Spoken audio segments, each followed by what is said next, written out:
to Road Gang Radio with Jimmy Mack, Lindsay Lawler. Give me a minute, y'all. I'm coming. And you, because if you're listening, you're in the gang. Take it away, founding member Phone Master Dre. You are in the gang because this is Tuesday and we are at the House of Degas, also known as what, Jimmy? Passport Studios.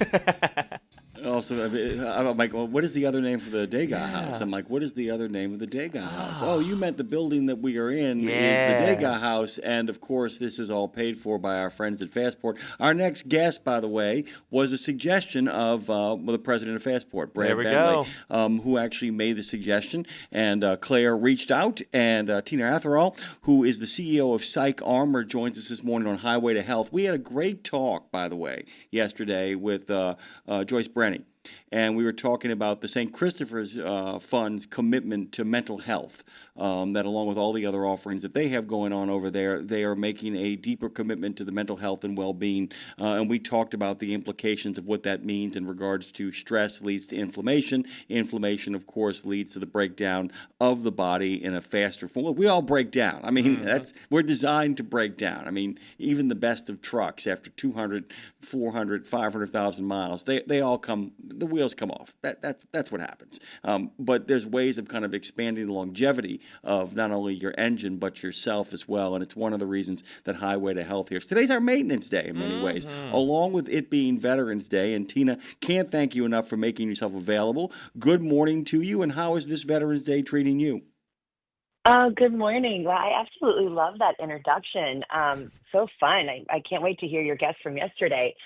Everything's going well here in Veterans Day. This is like the season of abundance for us. There's so many great activities, and we just love to see not only our very own community, the military-connected community, but the greater community at large celebrating our veterans and their families and caregivers. So it's a special day. Thanks for having me. Oh, you're welcome. And Psych /Armor, PsychArmor.com is training a grateful nation. They are asking folks out there to join their effort nationwide to enhance support for veterans, service members, survivors, and family. And I love the last two words, through understanding and connection. You really can't connect to people until you actually understand where they're coming from. Understanding doesn't mean that you feel the same way they feel or that you are emotionally on a natural harmonic with them, but it does mean that you've made an effort to kind of understand the building blocks of what brought them to that place. Tell us a bit about PsychArmor in kind of the 30,000-foot view, and then we'll get to particulars. Yeah, absolutely. So you did a great job summarizing it there, but PsychArmor really was started around that unique need of helping communities understand the military or veteran-connected individual. And in particular, since you mentioned mental health, it worked in that initial spot of mental health providers needing to better understand their client, because if they're going to be sitting with them and walking with them in their journey and helping them into the future, you need to know where they've come from. And so the unique needs of our military and veteran community, PsychArmor starts at that intersection of cultural humility and helping individuals, even the military community itself, right? There's all different branches of service and they have all different kinds of jobs. So starting that conversation, we say, really builds that connection to understanding. And then from there, everything's asynchronous. I think that's the main thing to start with, but we also do live trainings and in-person events, and we work a lot with organizations on that pivotal point of how do I help create these solutions for our military connected in our own organization. I wanted to kind of talk about this on a personal level, too, and kind of go through your journey a bit here. One of the things that if I tried to read your bio, it would be half of the segment, as are so many qualified, wonderful people who work in this space. Can you tell us a little about your own personal journey to becoming PsychArmor, to actually, in embodying the values that it espouses? Tell us a little bit about yourself. Yeah, thank you for that, because I really dislike bios. I think, for one, I just want to say I was so excited to be on this format to this audience, because I grew up in Michigan. I am, my background to why military. My grandfather served in World War II. My father was in Vietnam in the Navy during Vietnam, and then I was a part of the Marine Corps family system for over 30 years. I married a Marine. But in my childhood growing up, we spent a lot of time on highways between Detroit and Pennsylvania, and I know how to talk on a radio. So I was really, this kind of brought the little girl back in me, thinking about a really unique community of people that just took us on long roads, and I learned a lot of respect around truckers in the trucking industry. But I'll put that aside. So the military is my family, and it was not of when I became a military family member that increased my need to understand the new system that I had belonged to. And so through my journey, I was a part of many different systems that supported the military family. And by trade, I'm a social worker, a clinical social worker. And after 9/11, when there were so many new increased needs for our community, in particular, serving those that had been affected by war, either wounded, ill, or injured, and supporting the family members, and really that new conversation around caregivers, I embraced the nonprofit community, that social impact community, because it was a place where I found that we could fill really particular needs that maybe our government partners or our healthcare partners, our community partners were unable to meet. We built that in nonprofits. So I've been a part of some great nonprofits over the years, and PsychArmor was a particular interest to me as an educator, as a social worker, as an educator. That's exactly what we do at PsychArmor. We really work on that intersection of educating around particular topics to help people either deliver their programs and more effectively, or really start to create that awareness that something needs to be done. You need to do something more. And that really excited me. So it's been a really unique blend. I have 4 children that grew up in the military system. Having been a military family member and understanding those unique things, it gives me a really good lens on the work that we do at PsychArmor. And also everyone at PsychArmor is military connected. And so it's family and work, and it's family in our community.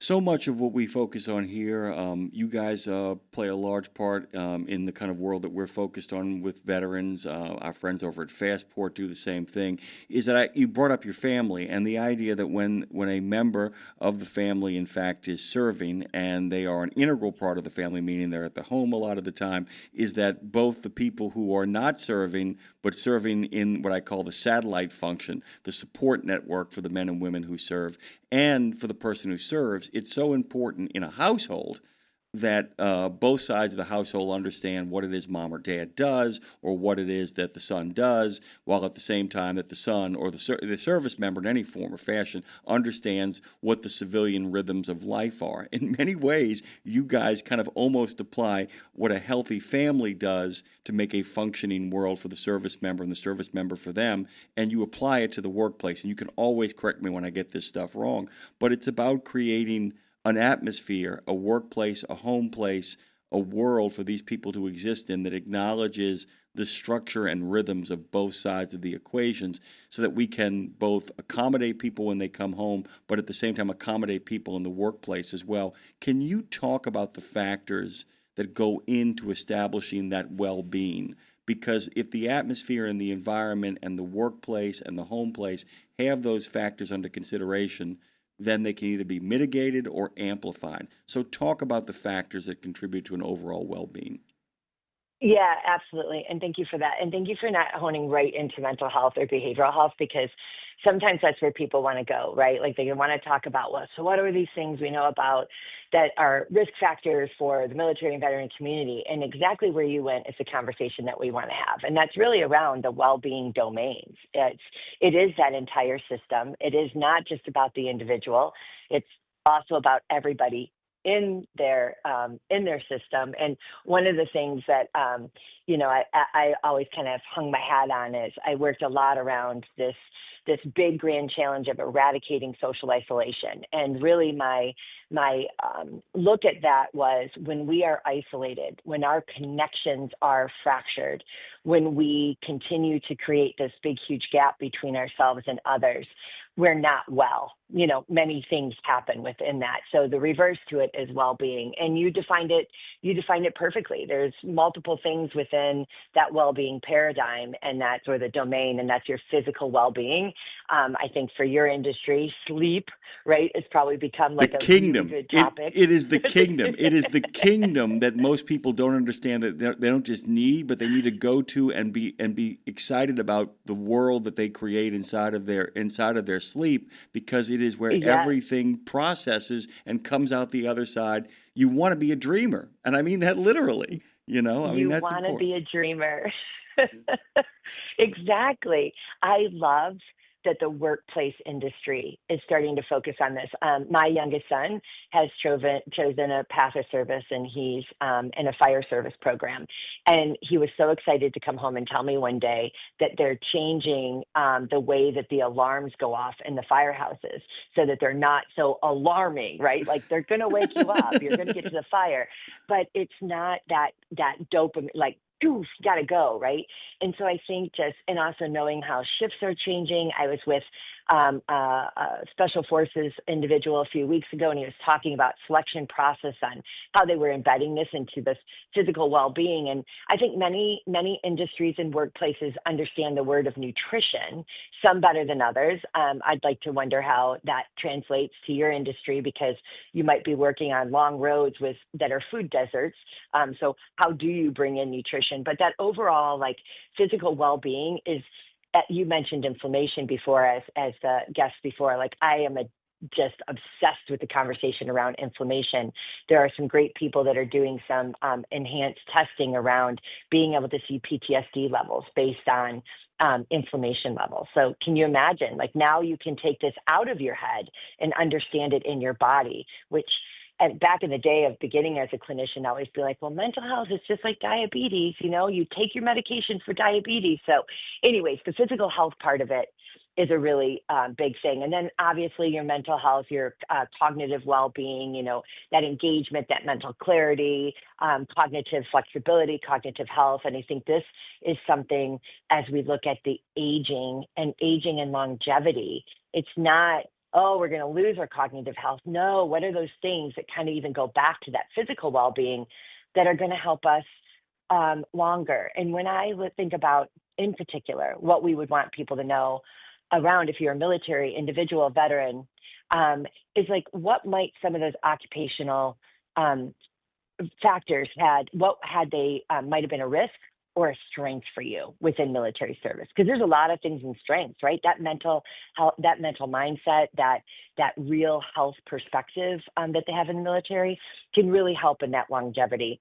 And so I'll just go through the rest of them real quick, and we can dissect whichever ones you want. But emotional well-being, that's your connections, that's your families, your social well-being, financial well-being. How many times do we really feel comfortable around talking about financial well-being? But I think if all of us thought about those moments where it was like really hard, there was probably a financial component to it. We weren't making ends meet, or we had that concern. And financial well-being, we're spending a lot of time in our military connected community having that conversation around money, because it is a risk factor and indicator to suicide. There's some very, very specific data that we know that happens before an individual may end their life, and a financial risk was there. So financial well-being really be a big one. And then you honed in on a couple of these other ones, your occupational, your career well-being, and then environmental well-being, which I think if we put those two together, for the career and the environment, I imagine in your industry, and just like our military connected or our veterans that are transitioning, that's why Brad's work has been so great to talk about what does it look like to be a veteran that is working within the trucking industry. What are some of those things that you need to cultivate to really make sure you have purpose? I heard some of the greatest things that y'all are doing, like these check-ins that you have, these radio check-ins to people so that that, someone's down the road and you can check in on them, certain things like that. The littlest things really do matter. And then I'll just wrap up on that spiritual and purpose well-being. We do a lot of talk around, like, how is having that understanding that there is something larger than yourself, and having some sort of spiritual or purpose base, that is all a part of well-being. It's all a part of those domains that really matter in a system. And then I'll just conclude to say that I do love that you focused on the family. We spent a lot of time fighting within the military system to say the military families serve too. I've had a lot of conversations around that, because it is our job and our purpose to make sure that entire system is strong so that individual can go out and do their job well. And that was an agreement entering that military system. And if the families aren't supported, that can create a lot of problems for the military member, especially when they're forward deployed. I last year had an opportunity to be honored with something that kind of caught me off guard. What was the most joyful about it was that the honor I received was also came with the surprise of having my parents brought up there in their 80s to do that. My father was actually asked to speak, and on this Veterans Day, he, of course, is a veteran. He was asked to speak, and I was kind of deeply moved by he got up there and he said, I really don't want to talk about myself and my own service. I want to talk about my wife. And he was a room full of veterans who understood this. And he said, I really want to talk about her as kind of a symbol of all the women and all the men who did not serve in the military by raising their right hand, but served because they said, I do. And in doing that, he said, I want to make sure that we never forget that story. It's such an important thing to me that, in order to kind of get through to the other side of that, it only worked because there was somebody at home waiting, taking care of so much of what we're kind of talking about. And the thing that I realized in their marriage that I wanted to kind of talk to you about too, how do we break through? How do we break through and tell people to ask for what they need? Because this is the hardest thing. This is the hardest thing that so many people actually have really strange patterns of shame where it's like, I am most happy when I find that I function in an environment that has the following. I don't need all my M&Ms to be white, but what I would really like is a calm workplace 15 minutes before we actually start. Can you give that to me? I like, I want to bring in the following pictures of my family. Can I do that?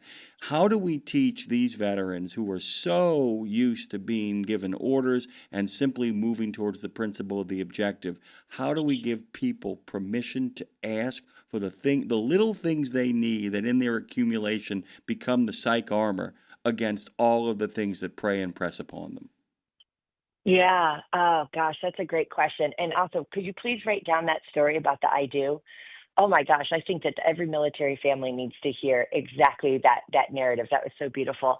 I think one of the things that you highlighted in this part of the conversation is that what are those things that you set up ahead of time that makes an individual feel a little bit or very comfortable in their workplace or in their community, in their families? So by setting up these systems where, can I bring in these 3 pictures or something like that? Like, that's before a crisis moment, right? So building out social supports that actually work prior to some sort of episodic or crisis moment is actually key. And so that's one of the reasons why I absolutely love the thought of isolation. Like, what happens? Do you ever look at your network of people? And do you look at them from the lens of who are my strong ties, i.e. my family, my friends, et cetera, and how many of those do you have? And I'm going to apply this to something about in the moment of asking help in just a second. And then some of my colleagues don't like the word that I use the word weak ties, but it is actually a term aligned with social network theory. But weak ties actually being really good. And that is, I love Trader Joe's. I go to Trader Joe's because I just love the way that they talk to me, right? It's the best place ever. Hey, can I get some help in aisle 5? Can you tell me where this is? No, I'm putting my stuff down right now. We're going to walk together to see if we can find it. And if I can't find it on the shelf, I'm going to go in the back and find out the next time it's going to arrive. It's the best. Right? Yeah, the best. Right? Right. And there's a commercial I just recently saw about the guy in the produce aisle. And it happened to be somebody with different abilities that is the worker. And he notices that the guy comes in and he's smiling and he'll talk about his produce. And then he doesn't talk about his produce. And then it's like, the person with the abilities, I think it's an individual with Down syndrome. So they're like super happy and they're just like, what's going on today? And then finally the guy's like, thank you for asking. I lost my wife today or something like that. So I bring up these weak ties because I think it's really important for us as individuals and then even conversations within our families, our workplace, where are those systems that we do have ties that we rely on that can just pick us up in that moment? Like, seriously, Trader Joe's was mine during the pandemic. I couldn't wait to get in line for groceries because I knew that they were going to make me feel good, right? So where is that? And then even when we look at the workplace, like those weak ties are where your social capital is built. It's where you know where your next progression is in your career. It might be the next place that you move to because you have people that are introducing you to different places. And so we do a thing called the crisis response plan. It's a suicide prevention strategy that is really about strategies. It's on a note card. You put it in these little quadrants. And it's during a time of non-crisis. We will sit and do this as a training with healthcare providers. We've actually done this in workplaces too. And we'll say, we want you to do this plan for yourself right now because you're not exclusive. You might think that you're the person out there helping, but you're not exclusive to a moment when you need to remember that you have everything that you need to get through this moment. And one of the boxes that we ask them to fill out, there are actually 2 boxes. Who are your social supports? And the reverse of it is that if you do not have more than 1 or 2 names, we have a problem. So that to me is asking for help right there. It's saying we need to build out these systems early so that when you need that help, you already have embedded trust. To your point around shame, that's going to be reduced because you're going to have I trust you. I know that I can count on you. This is going to be a little less hard to have that conversation. So I really do pull it back. But the one thing I want to pause is to say, I also want to recognize when we talk about our veteran community to include the families, generational differences are huge. So as we talk about our Vietnam generation or our baby boomers versus our generation that's serving right now, they actually have very different feelings around asking for help. And so that's important to recognize. And I think we know that already just talking about generational differences. But when I talk to people who are working with active duty service members at this point, and they'll come back and they'll say, that service member changed me. I never thought they would have that view. And it's because well-being has been a part of their conversations throughout their childhood. I've raised those kids, right? And well-being is a part of the conversation. So although I know that we still have challenges within our younger population that are serving that will be the future veterans, there is less of a stigma and a barrier around the conversation that you can't always solve everything on your own. Whereas our baby boomer generation that are also aging, that are needing elder care, oh my gosh, it's hard to get them to recognize that it's time to bring in-home care to your home and the VA has support for you. That's one of our biggest barriers right now is getting elder veterans that are aging in place to bring in home care. So I kind of went off a little bit there, but I think that asking for help also stands in a bunch of different areas. And if it's for an older veteran that needs groceries brought to their home, that's actually really hard for them to ask for help. I think our younger generation, it's been populated a little bit more. And I don't know if that actually is a barrier of asking for help or not, because their systems and their social supports look different. I have and it's got a little bit of a sharp under the basket elbow to it. But I have a joke I always make with my producer. I said, "God deliver us from any more old white men who won't drink water."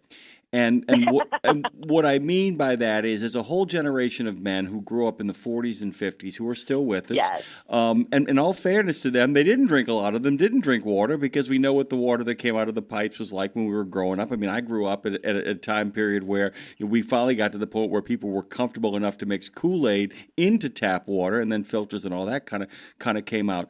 But a lot of these guys are very, very proud. They're very, very set in their ways. And in all fairness, they're, the brain waves patterns, the idea of those patterns in their brain are fairly set. So you're going to have to kind of take them by the hand and walk them, sometimes showing them not weakness, but vulnerability on your own end, saying, look, I don't know what to do here. I want to help you, but you're not articulating how you want to be helped. So let's talk about ways that you can talk to me, because I am lost here in how I can help you. And in doing that, give them a permission structure to kind of talk with you and say, these are the things that I need.